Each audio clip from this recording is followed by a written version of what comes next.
अब मजीद बात करते हैं प्रॉब्लम के बारे में जो कि joint product not saleable at split of point के बारे में थी। जैसे कि अपनी लास्ट वीडियो में हमने देखा कि यहाँ पर हमने ज्वाइंट कॉस्ट की अपॉर्शनमेंट की थी, ज्वाइंट कॉस्ट को एलोकेट किया था चारों प्रोडक्ट्स पर जो कि मेन प्रोडक्ट्स थी। अब यहाँ पे क्योंकि ज्वाइंट कॉस्ट ने सेल नहीं होना था स्प्लिट ऑफ पॉइंट पर, इसलिए हमने हाइपोथेटिकल वैल्यू की बेसिस पर इसको एलोकेट किया था। टोटल प्रोडक्शन कॉस्ट तक हमने कैलकुलेट कर लिया था। अब हमने टोटल प्रोडक्शन कॉस्ट की परसेंटेज कैलकुलेट करनी थी। अब यहाँ पर टोटल प्रोडक्शन कॉस्ट की परसेंटेज कैलकुलेट करने के लिए हम एक वर्किंग कर लेंगे जिसके थ्रू हम इसकी कैलकुलेशन को समझ लेंगे। इसके लिए हम क्या करेंगे कि टोटल प्रोडक्शन कॉस्ट को भी हम डिवाइड करेंगे या फिर हम इसको चार्ज करेंगे अल्टीमेट मार्केट वैल्यू की बेसिस पर, जबकि हमने ज्वाइंट कॉस्ट को एलोकेट किया था हाइपोथेटिकल मार्केट वैल्यू की बेसिस पर। अब क्योंकि टोटल प्रोडक्शन कॉस्ट जो है उससे हमें मार्केट वैल्यू जो आनी थी वो 250,000 रुपीज की आनी थी, जो कि हम यहाँ पर कैलकुलेट कर चुके हैं। तो इसलिए प्रोडक्शन कॉस्ट को हमेशा मार्केट वैल्यू की बेसिस पर चार्ज करना है, हाइपोथेटिकल वैल्यू की बेसिस पर चार्ज नहीं करना। तो अगर हम टोटल प्रोडक्शन कॉस्ट की तरफ आए तो टोटल प्रोडक्शन कॉस्ट हमारे पास 1,70,000 रुपीज बनती है और टोटल हमारे पास जो है अल्टीमेट मार्केट वैल्यू वो 250,000 रुपीज की बनती है। हमने क्या करना है कि 170,000 रुपीज को डिवाइड कर देना है 250,000 रुपीज से। तो ये हमारे पास टोटल जो प्रोडक्शन कॉस्ट है उसकी परसेंटेज आ जाएगी जो कि आ जाएगी 0.68। और ये जो 0.68 हमने कैलकुलेट किया है ये हमने यहाँ पर टोटल के लिए कैलकुलेट किया है 0.68 मतलब 68%। अब जो हर प्रोडक्ट के लिए किस तरह से हम टोटल प्रोडक्शन कॉस्ट को कैलकुलेट कर सकते हैं, हम यहाँ पर टोटल प्रोडक्शन कॉस्ट को डिवाइड कर देंगे अल्टीमेट मार्केट वैल्यू से, तो ये आ जाएगी उसकी परसेंटेज।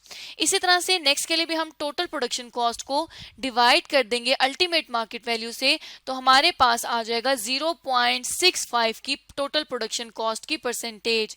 इसी तरह से बाकी दोनों प्रोडक्ट्स की भी हमने टोटल प्रोडक्शन कॉस्ट की परसेंटेज को कैलकुलेट कर लिया है। तो यहाँ तक हमने ज्वाइंट कॉस्ट की एलोकेशन और टोटल प्रोडक्शन कॉस्ट की परसेंटेज को कैलकुलेट कर लिया है। मजीद नेक्स्ट रिक्वायरमेंट में हमने ग्रॉस प्रॉफिट को कैलकुलेट करना है तमाम प्रोडक्ट्स के लिए। तो यहाँ पे अब ग्रॉस प्रॉफिट को कैलकुलेट करने के लिए हम क्या करेंगे, यहाँ पे अगेन एक टेबल बना लेंगे जिसमें हमने ए बी सी प्रोडक्ट को ऐड कर दिया और इनिशियल में हमने टोटल भी लिख दिया।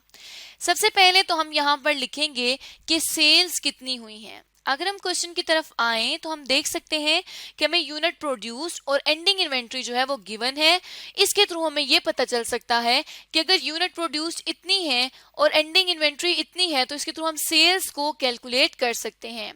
तो सबसे पहले तो हम यूनिट्स में लिखेंगे कि प्रोडक्शन कितनी है।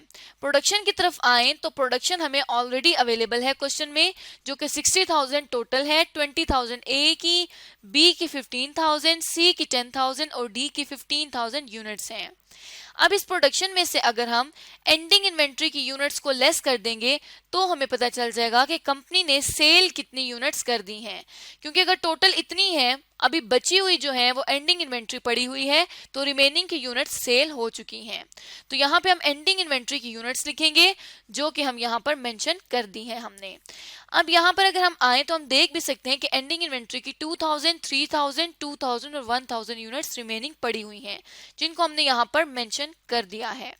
अब सेल्स की यूनिट्स कैलकुलेट करने के लिए हम क्या करेंगे कि प्रोडक्शन टोटल में से एंडिंग इन्वेंट्री को लेस करेंगे तो ये आ जाएगी 52,000 यूनिट्स। इसी तरह से हर प्रोडक्ट के लिए हम करेंगे कि उसकी प्रोडक्शन में से एंडिंग इन्वेंट्री को लेस कर देंगे।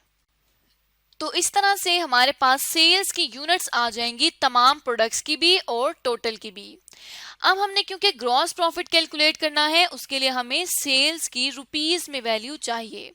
तो हम यहाँ पर अगर सेल्स के नीचे सेल पर यूनिट की अमाउंट लिख देंगे तो हमारे पास हमें पता चल जाएगा कि कितनी वैल्यू आ रही है। अब इसके लिए हम क्या करेंगे कि पर यूनिट हमें सेल प्राइस अवेलेबल है, तो पर यूनिट हम चारों प्रोडक्ट्स के लिए सेल प्राइस को लिख देंगे। अब हमने क्या करना है कि यहाँ पर इस सेल प्राइस को, ये जो सेल्स की यूनिट्स हैं, इसको उसकी रिस्पेक्टिव सेल प्राइस से मल्टीप्लाई कर देना है। तो ये हमारे पास चारों प्रोडक्ट्स की सेपरेट टोटल सेल्स आ जाएंगी। तो अब हर प्रोडक्ट की टोटल सेल आने के बाद हम इनका अगर चारों प्रोडक्ट्स का टोटल करेंगे तो ये कंपनी की जो टोटल सेल आ जाएंगी वो आ जाएंगी 2,17,000 रुपीज। उसके बाद हमने क्या करना है कि इसमें से टोटल सेल्स में से कॉस्ट ऑफ गुड्स सोल्ड को लेस कर देना है। अब कॉस्ट ऑफ गुड्स सोल्ड के हमारे पास डिफरेंट एलिमेंट्स आएंगे, जिनमें सबसे पहले हम ये लिखेंगे कि ज्वाइंट प्रोडक्शन कॉस्ट कितनी है। उसके बाद हम लिखेंगे कि फर्दर जो प्रोसेसिंग की गई है उसकी कॉस्ट कितनी आ रही है। तो अगर ज्वाइंट प्रोडक्शन कॉस्ट की तरफ आए तो यहाँ पे हम देख सकते हैं कि ज्वाइंट प्रोडक्शन कॉस्ट की अपॉर्शनमेंट की गई है, जो कि 4800 रुपीज ए के लिए, 39,000 बी के लिए, 21,000 सी के लिए और 52,200 रुपीज डी के लिए है। हमने यहाँ पे चारों प्रोडक्ट्स की मेंशन कर देनी है ज्वाइंट प्रोडक्शन कॉस्ट और साथ ही साथ हमने इसके टोटल को भी मेंशन कर देना है। तो यहाँ पे हम ज्वाइंट कॉस्ट को लिख देंगे। उसके बाद फर्दर प्रोसेसिंग की कॉस्ट में हमें यहाँ पर अवेलेबल है 2,000, 10,000, 10,000 और 28,000 रुपीज। इसको भी हम मेंशन कर देंगे। तो यहाँ पे हमने फर्दर प्रोसेसिंग की कॉस्ट भी लिख दी है। अब हमने टोटल कर लेना है कि टोटल कॉस्ट जो है वो कितनी बनती है ज्वाइंट प्रोडक्शन और फर्दर प्रोसेसिंग की कॉस्ट। तो जब हमने टोटल किया तो 120,000 plus 50,000 is equal to 170,000 rupees. इसी तरह से 4,800 plus 2,000 is equal to 6,800 rupees. अब यहाँ पर कंपनी की टोटल कॉस्ट भी आ चुकी है। अब हम कॉस्ट ऑफ गुड्स सोल्ड के लिए इस तरह से करते हैं कि जो हमारे पास ओपनिंग इन्वेंट्री होती है या जो हमारे पास पूरी प्रोडक्शन होती है उसमें ऐड करते हैं ओपनिंग इन्वेंट्री और लेस कर देते हैं क्लोजिंग इन्वेंट्री। तो ओपनिंग इन्वेंट्री तो नहीं है तो इसमें हमने क्या करना है कि डायरेक्टली लेस कर देनी है एंडिंग इन्वेंट्री।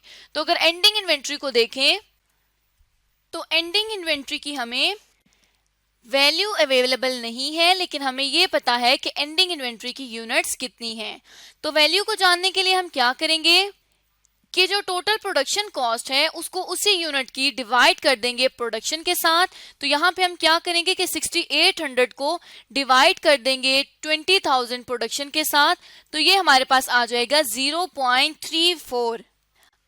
अब ये जो 0.34 आया है ये हमारे पास पर यूनिट कॉस्ट आ रही है एंडिंग इन्वेंट्री की। इसको मल्टीप्लाई कर देंगे 2,000 यूनिट्स के साथ जो कि एंडिंग इन्वेंट्री है, तो हमारे पास 680 रुपीज की ए प्रोडक्ट की एंडिंग इन्वेंट्री आ जाएगी। इसी तरह से नेक्स्ट के लिए भी हम करेंगे कि प्रोडक्शन कॉस्ट को डिवाइड कर देंगे टोटल प्रोडक्शन पे और मल्टीप्लाई करेंगे एंडिंग इन्वेंट्री की यूनिट्स के साथ, तो हमें पता चल जाएगा कि एंडिंग इन्वेंट्री की वैल्यू कितनी आ रही है। इसी तरह से हमने बाकी दो रिमेनिंग प्रोडक्ट्स की भी एंडिंग इन्वेंट्री का टोटल कर लिया है और अब अगर इन चारों का टोटल करें तो वो आता है 22,227 रुपीज। अब यहाँ तक हमने एंडिंग इन्वेंट्री भी कैलकुलेट कर ली है। अब हम actual cost of goods sold निकालेंगे कि actually cost of goods sold जो है वो कितनी आ रही है। अब अगर कॉस्ट ऑफ गुड्स सोल्ड की तरफ चलें तो ये टोटल प्रोडक्शन कॉस्ट है, इसमें से हमने लेस कर देनी है एंडिंग इन्वेंट्री, तो हमारे पास कॉस्ट ऑफ गुड्स सोल्ड आ जाएगी। तो इसके लिए हम क्या करेंगे कि 170,000 में से माइनस कर देंगे एंडिंग इन्वेंट्री को, तो ये 1,47,773 रुपीज की कॉस्ट ऑफ गुड्स सोल्ड आ जाएगी टोटल। इसी तरह से प्रोडक्ट ए के लिए भी हम करेंगे कि टोटल में से लेस कर देंगे एंडिंग इन्वेंट्री को। और एंडिंग इन्वेंट्री को क्यों लेस करते हैं, क्योंकि अभी टोटल कॉस्ट में से कॉस्ट का इतना हिस्सा कंपनी ने होल्ड किया हुआ होता है, तो बाकी जो हिस्सा है इसका ये मतलब है कि इतने हिस्से की कॉस्ट की चीजें जो है वो सेल हो चुकी हैं, बिक चुकी हैं। अब जिस तरह से हमने फर्स्ट 2 कॉलम्स में कॉस्ट ऑफ गुड्स सोल्ड को कैलकुलेट किया है, उसी तरह से हम बी, सी और डी के लिए जब कॉस्ट ऑफ गुड्स सोल्ड को कैलकुलेट करेंगे तो वो आ जाएगी हमारे पास 39,200 बी के लिए, 24,800 सी के लिए और 77,653 रुपीज डी के लिए।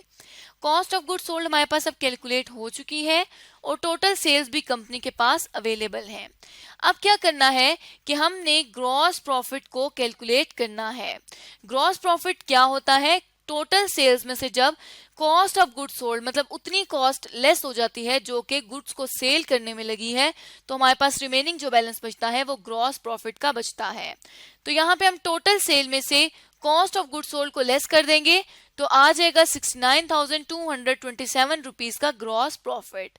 इसी तरह से प्रोडक्ट ए के लिए भी हम करेंगे कि उसकी सेल्स में से लेस कर देंगे कॉस्ट ऑफ गुड सोल्ड, तो ये आ जाएगा 2,880 रुपीज। और इसी तरह से हमने तीनों मजीद प्रोडक्ट्स के लिए भी ग्रॉस प्रॉफिट को कैलकुलेट कर लिया है। तो यहाँ तक हमने क्वेश्चन की सेकेंड रिक्वायरमेंट भी पूरी कर दी है, जिसके थ्रू हमने ग्रॉस प्रॉफिट को कैलकुलेट करना था। अब हमने मजीद क्या करना है, मजीद हमने ये करना है कि ग्रॉस प्रॉफिट की परसेंटेज कैलकुलेट करनी है, जो कि क्वेश्चन की लास्ट रिक्वायरमेंट है। तो ग्रॉस प्रॉफिट परसेंटेज हमें मालूम है कि किस तरह से कैलकुलेट करते हैं। उसके लिए हम ग्रॉस प्रॉफिट को डिवाइड कर देते हैं सेल्स के साथ, तो हमें पता चल जाता है कि ग्रॉस प्रॉफिट परसेंटेज क्या है। तो यहाँ पे ग्रॉस प्रॉफिट हमें गिवन है, डिवाइड कर देंगे इसको परसेंटेज टोटल सेल के साथ और मल्टीप्लाई कर देंगे 100 के साथ, तो हमें पता चल जाएगा कि 31.9 मतलब 32% जो है वो ग्रॉस प्रॉफिट परसेंटेज है टोटल। इसी तरह से हर प्रोडक्ट के लिए हम कैलकुलेट कर लेंगे। तो ये हमारे पास हर प्रोडक्ट के लिए ग्रॉस प्रॉफिट परसेंटेज आ गई, जो कि प्रोडक्ट ए की 32% है, प्रोडक्ट बी की 35% है, प्रोडक्ट सी की 31 और प्रोडक्ट डी की भी 31% है। और हर टोटल जो कंपनी के पास ग्रॉस प्रॉफिट परसेंटेज आएगी इन चारों प्रोडक्ट्स की वजह से वो है 32%।